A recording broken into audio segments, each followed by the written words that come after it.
প্রিয় বন্ধুরা, গত 2 মাস আগে যে পেঁয়াজের ক্ষেতে আপনাদেরকে দেখিয়েছিলাম, এই সেই পেঁয়াজ ক্ষেত এখন প্রায় উপযুক্ত সময়। আর কিছুদিন পর ঈদের পরে হয়তো বা এগুলো তোলা হবে।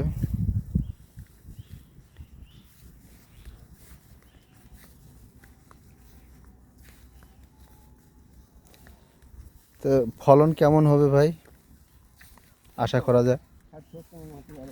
এইখানে কত শতাংশ আছে?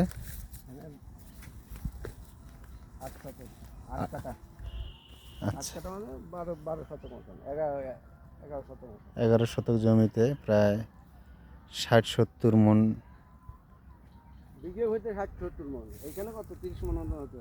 এখানে 30 মনের মতো হতে পারে। আচ্ছা, ও 1 বিঘেতে 60-70 মন হতে। বীজের জন্য? আচ্ছা, এটা হচ্ছে বীজের জন্য করা হয়েছে।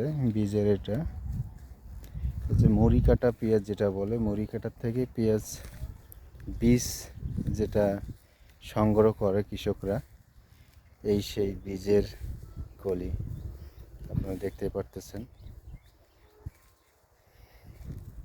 পাশে এগুলো ধনিয়া দিছে না? পেঁয়াজ লাগিয়ে